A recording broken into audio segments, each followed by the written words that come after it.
तो अब हम लोग इसका लास्ट टॉपिक पढ़ेंगे, फॉर्म्स ऑफ पावर शेयरिंग। ठीक है, ये लास्ट टॉपिक है, इसके बाद पावर शेयरिंग चैप्टर एंड हो जाएगा। लेकिन मैंने स्टार्टिंग में बताया था कि पावर शेयरिंग जो है वो दो चैप्टर एक ही जैसा है, यानी फर्स्ट चैप्टर और second chapter, that is federalism. तो जब फेडरलिज्म भी हम लोग इसके साथ कंटिन्यू पढ़ेंगे तो हम लोग को और बेहतर ढंग से क्लियर हो जाएगा कि ये पावर शेयरिंग और फेडरलिज्म है क्या। ठीक है, दोनों सिविक्स का फर्स्ट और सेकंड चैप्टर है। तो लास्ट टॉपिक पढ़ रहे हैं, फॉर्म्स ऑफ पावर शेयरिंग। नाम से ही पता चल रहा है फॉर्म्स ऑफ पावर शेयरिंग कि पावर शेयरिंग किस किस टाइप्स का होता है, कौन कौन सा होता है। पहले थोड़ा सा एकदम शॉर्ट हिस्ट्री समझते हैं। बहुत लंबे समय तक ये माना गया कि पावर जो है, ताकत जो है, वो किसी इंडिविजुअल के हाथ में रहे, किसी अकेला इंसान के हाथ में रहे या कुछ लोगों के हाथ में रहे, वो ज्यादा अच्छा है। ठीक है, लंबे समय तक यही माना गया। यानी कि कौन सा form of government? Monarchial form of government. कौन सा फॉर्म ऑफ गवर्नमेंट? डिक्टेटरशिप। ये सब फॉर्म ऑफ गवर्नमेंट लंबे समय तक माना गया कि एक इंसान के पास रहे या एक दो इंसान, चार इंसान, कुछ लोगों के पास रहे तो वो ठीक है। अब बोलोगे सर कैसे ठीक है वो? तो इसमें क्या होता है ना, डिसीजन लेने में आसानी होता है। अकेला इंसान है, बोल दिया कि यहाँ से यहाँ तक रोड बनेगा, उस कंट्री पे हमला करना है, करेंसी को चेंज करना है, कुछ भी बोल दिया, अकेला इंसान है तो ठीक है। तो जब अकेला इंसान कुछ भी बोल दिया तो तुरंत इंप्लीमेंट होगा, क्योंकि ना उसके अगेंस्ट में कोई है, ना कोई बोलने जा रहा है उसके अगेंस्ट में। तो वही चीज है कि जब अकेला इंसान रहता था तो लंबे समय तक यह माना गया कि वो पावर शेयरिंग करने का कोई जरूरत इसमें नहीं। लेकिन जैसे जैसे वक्त बदला, डेमोक्रेसी का जो कॉन्सेप्ट आया, डेमोक्रेसी, उस कॉन्सेप्ट के बाद ये रखा गया कि पावर शेयरिंग बहुत जरूरी है। ठीक है, अब पावर शेयरिंग भी अलग अलग तरीके का होने लगा। किस किस तरीके का पावर शेयरिंग होने लगा इसमें हम लोग पढ़ेंगे। तो सबसे पहला power sharing among different organs of government. Different organs of government हम लोग क्लास 8 से पढ़ते आ रहे हैं। गवर्नमेंट का ऑर्गन बहुत अलग अलग तरह का होता है, लेजिस्लेटिव, एग्जीक्यूटिव, जुडिशरी। ठीक है, लेजिस्लेटिव जो कानून बनाता है, अभी शॉर्ट में एकदम पढ़ रहे हैं, आगे डिटेल पढ़ेंगे, पहले भी पढ़े होंगे। ठीक है, क्लास 9 में भी 8 में भी।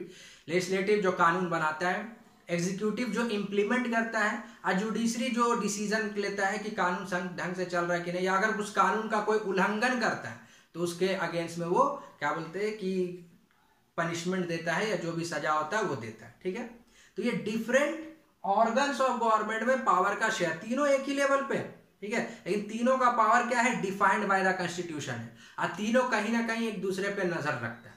हम लोग देखते हैं कभी कभी सुप्रीम कोर्ट बोलता है संविधान, पार्लियामेंट हाउस को, कि इस तरीके से ये कानून गलत है, इसमें चेंज कीजिए, इसमें सुधार कीजिए। ठीक है, एग्जीक्यूटिव के खिलाफ लेजिस्लेटिव खड़ा हो जाता है, कभी कभी एग्जीक्यूटिव कभी कभी लेजिस्लेटिव के अगेंस्ट में जाता है। अगेंस्ट में इन द सेंस कि उसको एहसास दिलाता है कि you are not a super power, कि आप जो चाहो वो कर सकते हैं। एकदम नहीं, you are not a super power, आप एकदम सुपर पावर नहीं कि जो आपका मन हो वो आप कर सकते हो। ठीक है, तो इसीलिए वो लोग क्या करता है कि तीनों एक दूसरे को चेक करते रहता है।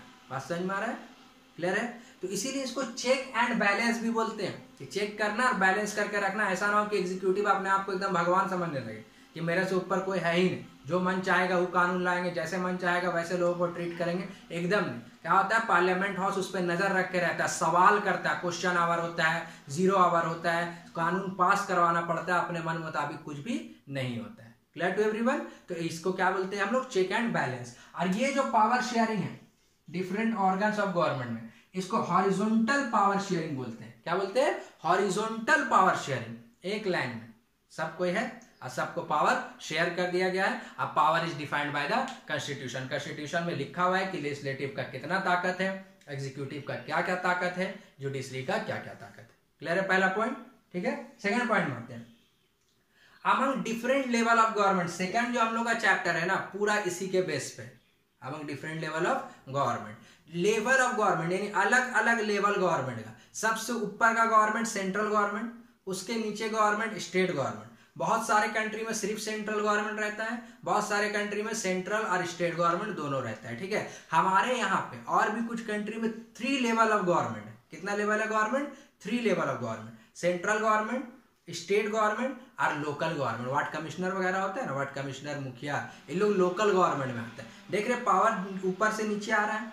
ठीक है, तो ये वर्टिकल पावर शेयरिंग कहलाता है। क्या कहलाता है? ये वर्टिकल पावर शेयरिंग। और इन तीनों का क्या क्या क्षमता है, क्या क्या ताकत है, हम लोग तो सेकंड चैप्टर में पढ़ेंगे यार। हम लोग पहले ही पढ़े कि ये कॉन्स्टिट्यूशन में लिस्ट बना हुआ है, यूनियन लिस्ट, ठीक है, स्टेट लिस्ट, कंकरेंट लिस्ट, और पावर बता दिया गया है कि सेंट्रल का क्या पावर है, स्टेट का क्या पावर है, और कुछ पावर स्टेट से लेके किसको दे दिया गया है? लोकल